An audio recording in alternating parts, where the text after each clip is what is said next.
buenas tardes, amigos que todos los viernes sintonizan esta hora de consuelo que tan generosamente doña Consuelo de Prada le cede al Comité Dominicano por la Solidaridad Internacional con Haití. Usualmente estamos el doctor Armando Armentero, que preside ese comité, un médico eminente, y quien les habla, Juan Miguel Castillo, abogado, y casi siempre venimos también, cuando hay un tema que requiere cierto nivel de especialización, uno de los cuartos bates del comité, que como ustedes saben es una ONG, que está conformada por ciudadanos que provenimos de todo el espectro de la vida nacional, y que girando alrededor de un tema que es de interés de todos los dominicanos, que es el tema de la convivencia en un espacio precario, insular, República Dominicana, con un estado fallido, único vecino terrestre, que es Haití. Tenemos los grandes desafíos de la supervivencia. Y obviamente estos temas que rebasan a veces algunos campos y caen dentro de otros muy especializados. Por suerte tenemos en el comité pues profesionales que tienen un dominio doctoral, es decir, que tienen una autoridad académica del más alto nivel sobre estos temas. El 12 de marzo, efectivamente, la Corte Interamericana de Derechos Humanos dictó una resolución, una decisión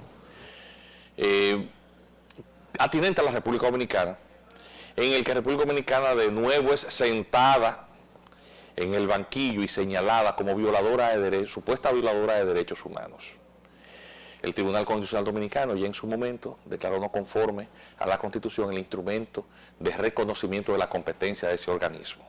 Entonces, yo le pedí a Armando que el día de hoy nos lo reservara para que el programa fuera conducido por Cristina Aguiar. Como ustedes saben, la doctora Cristina Aguiar es una profesora destacadísima de la Universidad de París. Ella ha trabajado y trabaja para el servicio exterior, engalanando el servicio exterior. Pero dentro del campo de su especialidad, que es el derecho internacional público, es quizás la persona más autorizada en todo el espectro académico nacional para hablar de estos temas. Entonces hoy le pedí a Cristina que hiciera un alto en sus obligaciones para que me acompañase hoy. Y le dije, Cristina, vamos a explicarle para que todos estos programas que se suben a la nube están en YouTube y están, por lo tanto, disponibles, para que los abogados, los estudiantes de Derecho, pero también el ciudadano, entienda todos estos temas. Así que bienvenida, Cristina. Muchas gracias. Así que estoy en mi casa. El público, sí señor, que tenías días que no venía. Hace unos días. Sí.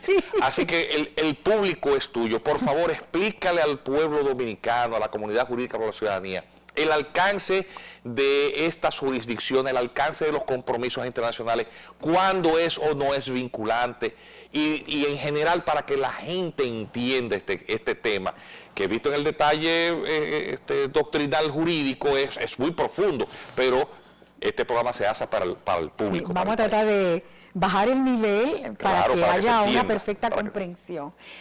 Creo que lo primero que debemos explicar es que una cosa es el haber aceptado ser parte de un sistema interamericano de protección de los derechos humanos, firmando y ratificando la Convención Americana de los Derechos Humanos de 1969. Hasta ahí estamos bien. Esta convención crea dos órganos, que son órganos de vigilancia un poco de la aplicación de esa convención en el ámbito americano. Está la comisión, que depende más de la OEA como organismo también donde se pueden presentar demandas y que visita a los países, escucha a los aquejados por las pretendidas violaciones a los términos de la convención, y está la Corte. Para ser parte de la Corte se requiere un acto expreso de voluntad del Estado. ¿Por qué? Primero porque el derecho internacional es voluntario, no se impone, es consensual. Tiene que haber una manifestación de voluntad del Estado para vincularse. Hay varias fuentes de formación de la norma de derecho internacional. Y una de ellas es, por supuesto, la costumbre, la repetición de actos por parte del Estado que los hace en su práctica con el entendimiento, es lo que se llama el opinio juris, de que se trata del derecho y por consiguiente lo aplica y se vuelve vinculante. Pero está la otra fuente más importante de formación de normas del derecho internacional, que es la forma convencional. A través de un tratado, una convención, un acuerdo, un memorándum de entendimiento, el Estado acepta vincularse, pero no hay ninguna norma que se aplique por sí misma, excepto un núcleo muy selecto de normas que han llegado a esa categoría en la jerarquía de normas en el ordenamiento jurídico internacional, que son normas imperativas porque tienen cumplimiento erga omnes, y todo y cada uno de los miembros de la comunidad internacional, de los sujetos de derecho internacional, tienen interés en verla aplicada y están sometidos a su aplicación. Esas son las famosas reglas de jus cogens, que son normas imperativas. Pero ese es un núcleo al que van subiendo algunas normas por la importancia de los valores y de los principios que esas normas protegen. En el caso de la competencia de una jurisdicción internacional, voy a hablar apoyándome en la autoridad reconocida internacionalmente y sobre todo en nuestro país, de Antonio Remiro Brotons, en su Manual de Derecho Internacional Público, cuando él habla de la competencia y la aceptación de competencia de los tribunales internacionales. Por supuesto, él lo aclara inmediatamente de que el aceptar la competencia obligatoria de una jurisdicción internacional es un acto que el Estado tiene que hacer voluntariamente, o sea, tiene que suscribir un acto que puede ser un acto unilateral del Estado o puede ser una convención especial. Y algo muy importante que Remiro Brotons señala, y es que obligatoriamente el acto en el que se manifiesta la voluntad de aceptar la jurisdicción de la Corte tiene que seguir los procedimientos constitucionales del país que se trata. Y ustedes se van a decir, ¿y por qué, doctora? Simplemente porque el aceptar la jurisdicción de un tribunal internacional implica un agravamiento de las obligaciones del Estado, que no están únicamente contenidas en la Convención, por ejemplo, en el caso de la Convención Americana de Derechos Humanos. La jurisdicción se le hace prácticamente una delegación de soberanía, porque te va a condenar, si tú pierdes, a reparaciones. Claro. Eso grava las finanzas públicas y también te puede mandar a cambiar ciertos textos. Eso no lo puede hacer un ejecutivo. En el ordenamiento jurídico dominicano está determinado desde el proyecto de constitución de Juan Pablo Duarte que el único que puede comprometer las finanzas públicas es el Congreso Nacional. Entonces, por consiguiente, cuando la República Dominicana en el 1999, quizás en un malentendido o falta de suficiente información, emite un acto unilateral que se transmite automáticamente a la Corte sin pasar, sin agotar el procedimiento constitucional que ya se había utilizado en el 1924 para aceptar la jurisdicción de la Corte Permanente de Justicia Internacional. Hay alguien por ahí que me dijo, pero nosotros habíamos hecho una reserva. La reserva no es necesaria. Y eso lo dice Antonio Remiro Brotons en su manual, que no es necesario hacer reserva, porque es que la jurisdicción de la Corte no es automática con la firma de la Convención, ni en el caso interamericano, ni en el caso europeo. En el caso europeo también se necesitaba una manifestación de voluntad del Estado para aceptar la competencia obligatoria. Y dos pinceladas ahí para robustecer lo que la doctora Aguiar les está explicando a ustedes. Primero, reiterar ese dato, que ustedes lo pueden afirmar como si se las hubieran leído todas. Todas las constituciones dominicanas, desde el año 1844 hasta el día de hoy, han colocado la atribución de la ratificación de compromisos internacionales en manos del Congreso Nacional.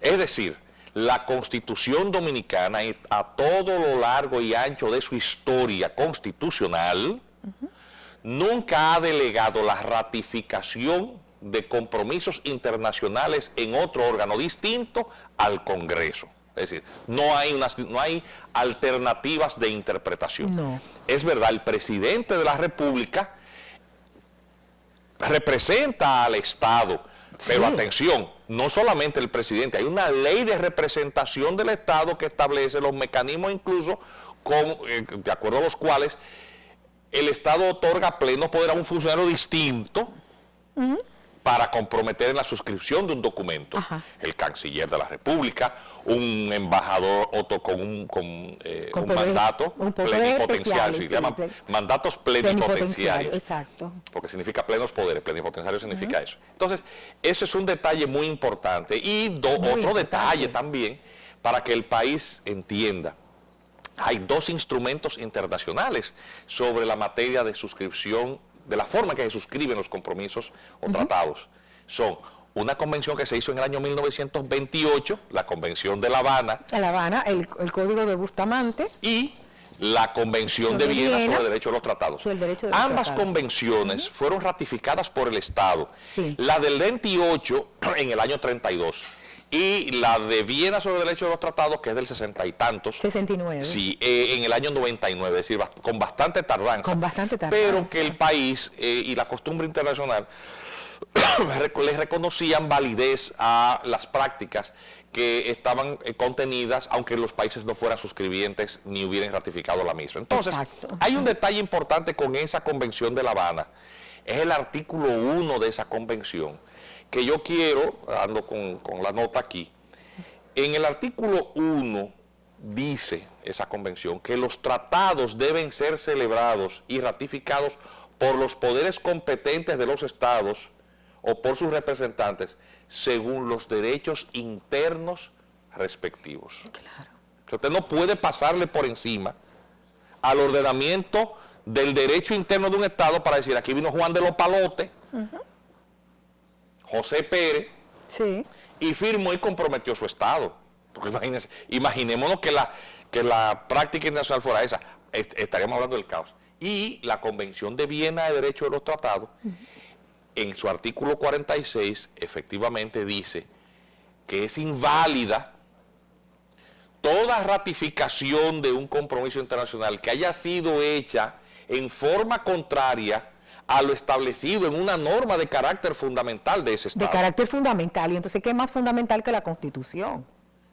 Y de eso es que se trata. Y de eso es que se trata, porque hay mucha gente que ha sacado el argumento diciendo, no, pero la Convención de Viena sobre el derecho de los tratados dice que el Estado no se puede escudar detrás de una irregularidad para anular su compromiso. No, es que el mismo tratado de Viena sobre la conclusión de los tratados dice que si se viola una norma fundamental, pues por supuesto que el proceso no es regular.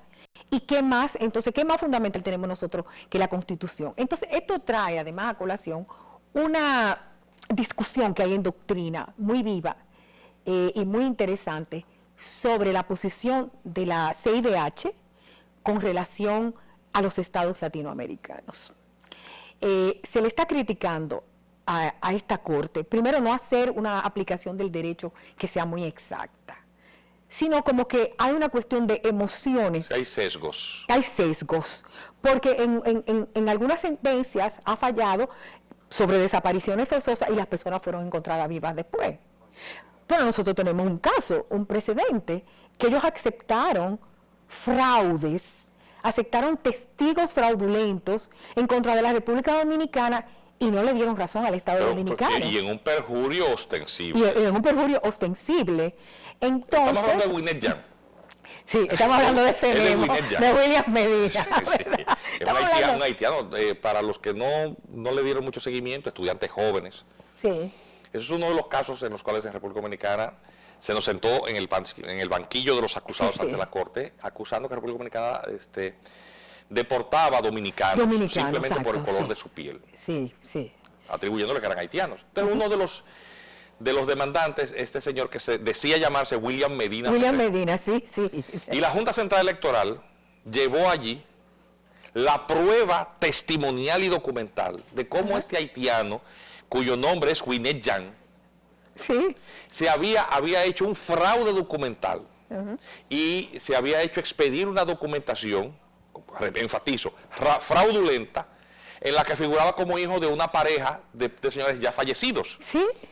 Todos los hermanos, hijos de esa Los pareja, pretendían nosotros no ¿verdad? conocemos ese hombre. No lo conocemos. Y una de ellas, de esos hermanos, una señora dice, pues yo lo conozco, ese señor se llama Winnet Jean y es haitiano Sí. y vive en Anzapitre.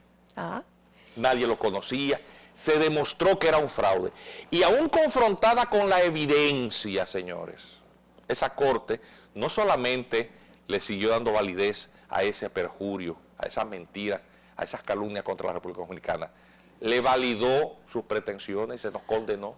pero esto es mucho más grave de lo que uno se puede imaginar, porque esa sentencia va en contra de toda la doctrina elaborada por los tribunales internacionales en materia de fraude con la nacionalidad.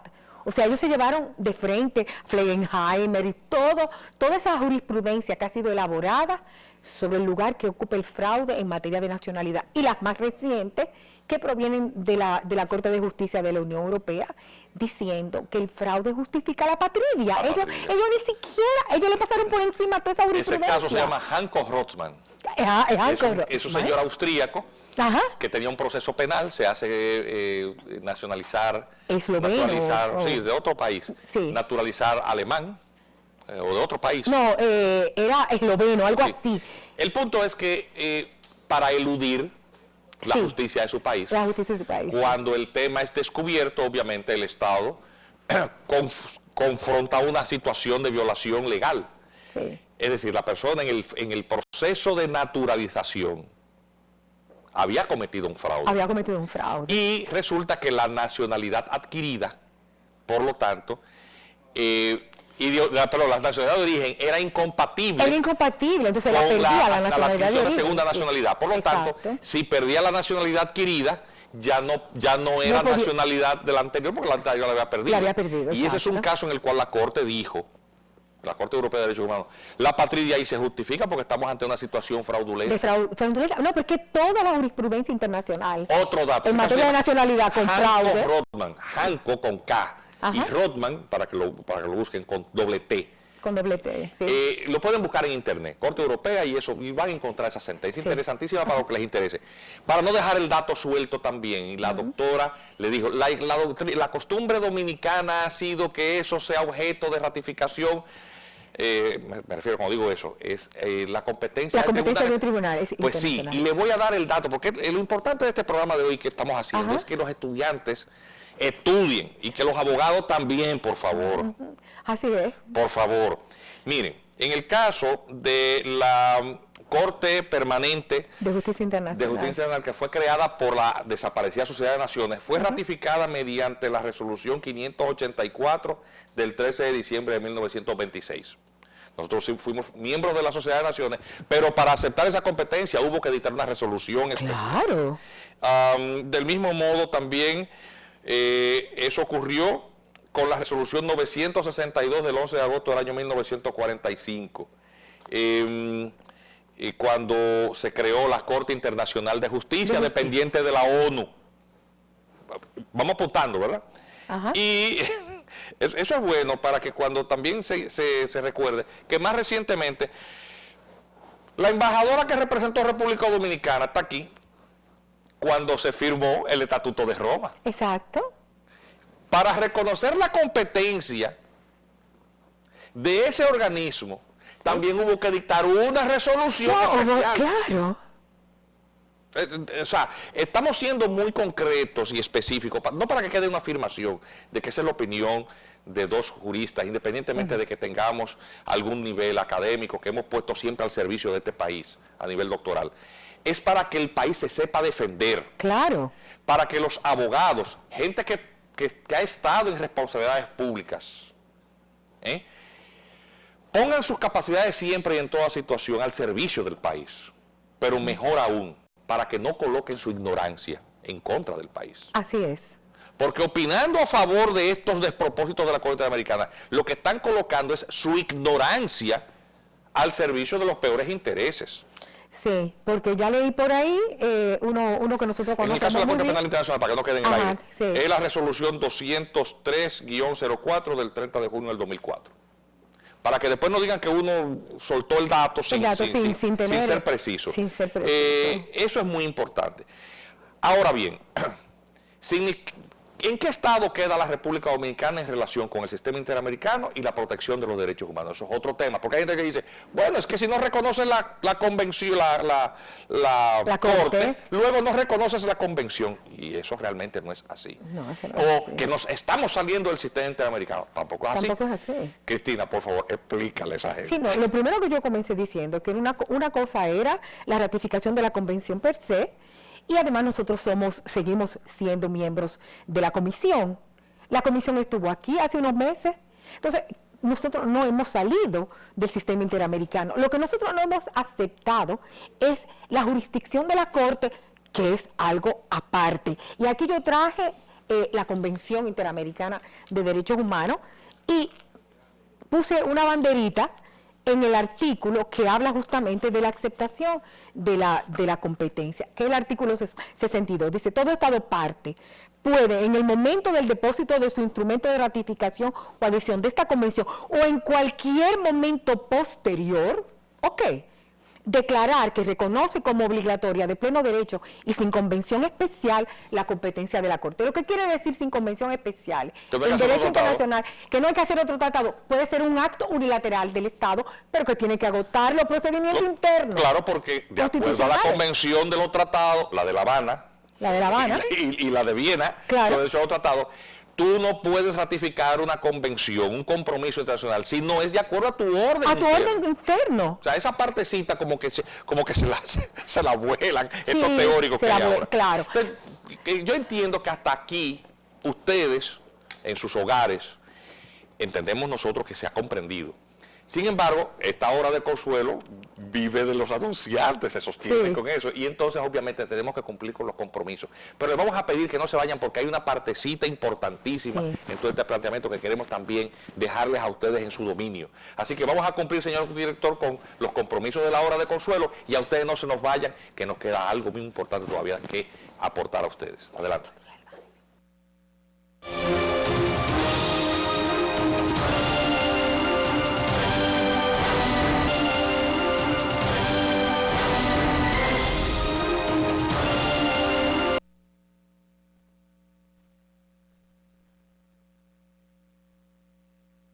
Anterior, pues, acompañado por la doctora Cristina Aguiar, analizamos todo lo que tiene que ver con el marco general del derecho de los tratados, de cómo el derecho de los tratados no desconoce en modo alguno los ordenamientos de derecho interno que tienen en la estructura constitucional su espina dorsal descansando, sus sistemas jurídicos. Es decir, que no hay un desconocimiento de las potestades soberanas del Estado por parte del derecho internacional, al contrario, en ello es que se justifica. El Tribunal Constitucional Dominicano dictó una sentencia, la 256-14, fallando una acción en declaratoria de inconstitucionalidad que fue interpuesta por un grupo de abogados. Lo encabezaba Juan Manuel Rosario y luego un grupo de abogados más, entre los cuales nos encontramos. Y señalando un detalle que era innegable, es decir, este documento que ha enviado una simple misiva, una carta, el presidente de la República no compromete al Estado, eso tiene que ir al Congreso. Y se envía eso a la Suprema Corte de Justicia porque para la época las atribuciones de Corte Constitucional descansaban en la Suprema Corte de Justicia, que conocía de las acciones en inconstitucionalidad luego de la reforma del año 1994. La creación de la jurisdicción especializada constitucional se hace en el 2010. Y cuando se crea el Tribunal Constitucional y se le dota una ley orgánica, que es la 137-11, todos los expedientes que estaban pendientes de fallo en materia de constitucionalidad en la Suprema Corte de Justicia fueron heredados, fueron traspasados, porque están pendientes de fallo, precisamente por la jurisdicción nueva creada, que es el Tribunal Constitucional. Pero Y obviamente lo que hace el Tribunal Constitucional en su momento, pues termina de resolver esa situación tan enojosa en la que nos encontramos. Es decir, un acto administrativo no conforme a la Constitución que tiene al país sentado en el banquillo de los acusados ante una jurisdicción que tiene una visión interpretativa del derecho totalmente contraria a todo el derecho internacional. A todo el derecho. Entonces, atención, dos cosas.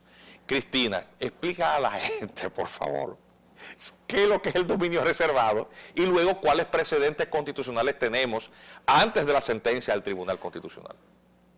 El artículo 2.7 de la Carta Constitutiva de las Naciones Unidas establece que nada de lo dispuesto en la Carta justifica la intervención de esa organización o de cualquier Estado en los asuntos que son del dominio reservado de los Estados. Entonces, ¿qué conforma ese dominio reservado? Es verdad que ese ámbito de discreción de los Estados se está restringiendo porque el derecho internacional está cada vez reglamentando más materias.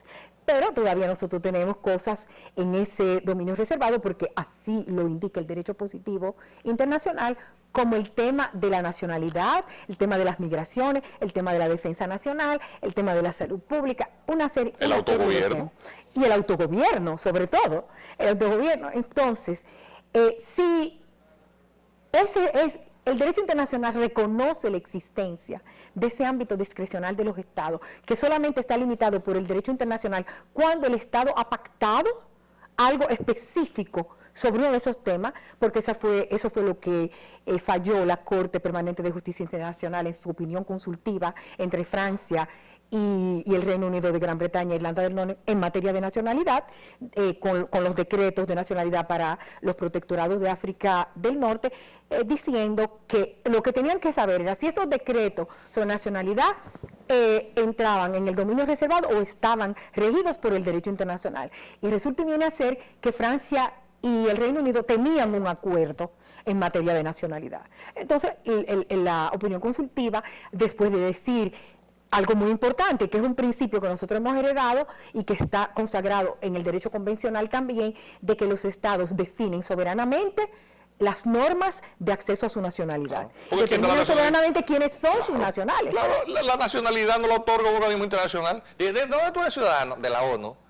No, yo soy ciudadano de la OEA. No. O del CARICOM. No, yo soy ciudadano de un Estado. Claro, es de un Estado. Eso lo dice esa opinión consultiva, lo dice la Convención de 1930, en su artículo 2, que los Estados deciden soberanamente quiénes son sus nacionales. Entonces, nosotros no hemos contravenido en nada al derecho internacional público vigente en materia de nacionalidad. ¿Por qué? Porque la Convención Interamericana en el artículo 20 dice que todo el mundo tiene derecho a una nacionalidad. Eso lo dice el artículo 15 de la Declaración Universal de los Derechos Humanos. Y en su numeral 2 dice que la persona tiene derecho a la nacionalidad del país donde nació si no tiene derecho a otra. ¿Está claro? Se oye. Es en caso de que no haya una nacionalidad de origen posible, que la del territorio se aplica. Viene con criterio subsidiariedad. Y la subsidiariedad en derecho internacional está claramente establecida. Entonces, no es posible que nos quieran adjudicar violaciones a un derecho internacional que está siendo interpretado fuera de toda consideración de el resto del derecho internacional, pero además, como dice Roberto Galgarela, que las decisiones de la Corte Interamericana de Derechos Humanos no hay lugar a la soberanía popular, ni a la democracia, ni a nada. ¿Por qué? Porque ellos se han autoerigido en un suprapoder que le puede dictar a los Estados miembros su conducta, su legislación, ver si sus leyes son conformes o no conformes a la interpretación personal de ellos, no a la de la convención. En pocas palabras, la arrogancia de 7 individuos sentados en unas poltronas, sí, en San José de Costa Rica o en Washington, en donde sea que se sienten, porque ya sesionan en distintos países. Sí, sí. Y entonces 7 individuos dicen, no, yo voy a determinar ahora quién es o no es panameño, o quién es o no es colombiano. A mí me da la gana de decir que no, que tú no eres dominicana, que tú lo quieres, ese colorcito tan bonito, tú lo quieres para pakistaní. Sí, ¿no? Nos han confundido. Nos han confundido a nosotros, eso es ya. O sea, en cabeza de quién cabe, en cabeza sana de quién cabe, que una cosa como esa puede tener justificación, y mucho menos en el derecho. El derecho es armonía, es racionalidad. Claro. Es decir, los estados se conforman producto de la voluntad completa de naciones, de pueblos que se dotan de autogobierno. Y ese autogobierno la convierte ese Estado libre, una vez reconocido por la comunidad internacional, en una persona jurídica, que representa al pueblo. Así es. Entonces, tú no puedes atribuirte, por más genio que tú quieras para entender, el poder, la legítima capacidad de determinar que esos atributos propios del Estado soberano lo vas a definir tú en una habitación. Vamos trancados aquí, estos 7 a decidir ahora. Ajá. 7 no además importa lo que diga la Constitución, no importa. Con un tribunal que no tiene las características de una jurisdicción internacional verdaderamente, porque una verdadera jurisdicción internacional tiene varias familias de derecho que tienen que estar representadas. Aquí solamente son los Pero más aún, las interpretaciones que dieron fueron realmente irracionales. Totalmente. Es decir, por ejemplo, cuando la República Dominicana dice que le veda o limita el acceso a la nacionalidad por el lugar de nacimiento a un hijo de extranjero porque no es residente legal, está violando derechos humanos. Pero eso lo tienen 155 países del mundo. Exacto. Es decir, esa es la regla. Esa es la regla.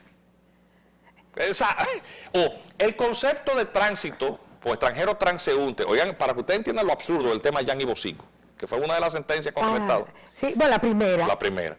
Y de eso fue el precedente anterior del Tribunal Constitucional, para que pasemos ahí rapidito. Para que ustedes entiendan lo absurdo de la interpretación jurisprudencial de la Corte Interamericana fue que cuando la República Dominicana dice que no le corresponde a los hijos de diplomáticos y de extranjeros en tránsito no se refiere a transitoriedad, es decir, provisionalidad. Una temporalidad. Ajá. Sino tránsito es de transitar como cuando tú vas camino a otro destino. Óyeme, que por lo tanto solamente no serían dominicanos los hijos nacidos de una mujer embarazada ya dando a luz con 9 meses, que accidentalmente, camino a otro destino, pasajero en tránsito, en pocas palabras, sí, diera a luz aquí. O sea, oye qué interpretación tan aberrante e irracionalidad. Torcerle el pescuezo al derecho, pero además a los conceptos. Y además, eso es muy grave. El tema de que el hijo, en el caso de los hijos de los nacionales haitianos, no hay apatridia nunca posible. Nunca posible, ¿Por nunca. qué? Porque su régimen constitucional establece el jus sanguinis, es decir, el haitiano es alguien que hereda la nacionalidad de sus padres, no importa el lugar en donde nazca. O sea que entonces tienen una nacionalidad de origen ab inicio. Entonces no hay posibilidad de apatridia. Además, no hay posibilidad de apatridia, que eso se le grave bien, entre dos países que conocen el jus sanguinis. Claro. Eso es imposible. Entonces, sería posible si uno fuera jus soli y el otro jus sanguinis. Claro. Pero los dos conocemos el jus sanguinis. Así es. Entonces, es imposible la apatridia en ese caso. Lo que pasa es que aquí ustedes saben bien que lo que se está tratando de aplicar es una agenda geopolítica, no el derecho.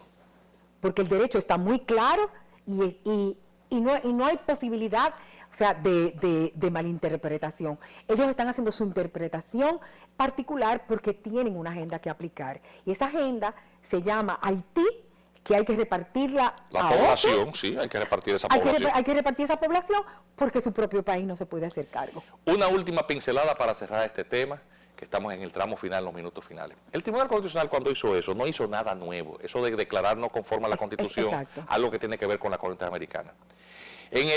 Anteriormente la Suprema Corte de Justicia, como les señalé, tenía la competencia de atribución de Corte Constitucional, antes de que se creara el Tribunal Constitucional, sí, había dado una sentencia en el Pleno.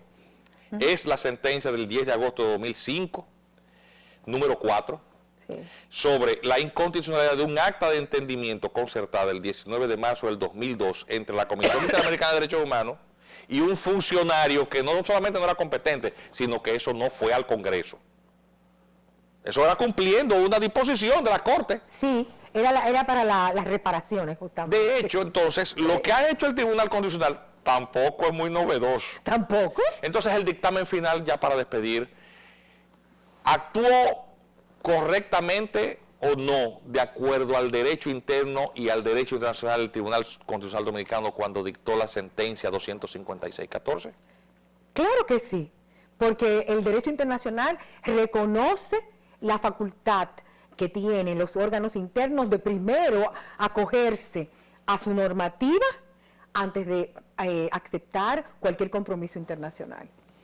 Es decir, que para poder hacer intervenir en el ordenamiento jurídico interno de un Estado un compromiso internacional, hay que agotar el procedimiento constitucional previsto en cada uno de los estados.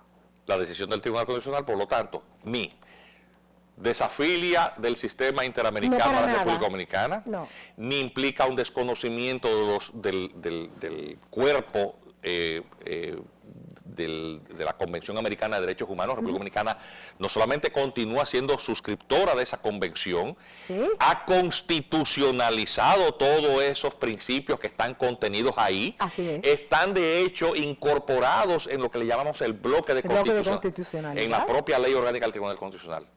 En suma, República Dominicana ha dicho derecho de manera armónica con todo el orden jurídico internacional. Cristina, yo quiero agradecerte que tú hayas sacado tu tiempo hoy para venir a compartir estas reflexiones con nosotros. Y a todos ustedes que nos han seguido los viernes, gracias por la fidelidad de su sintonía. Y el lunes doña Consuelo de Pradel estará como acostumbradamente en su hora de consuelo compartiendo con todos ustedes. Pues tengan ustedes un muy feliz fin de semana.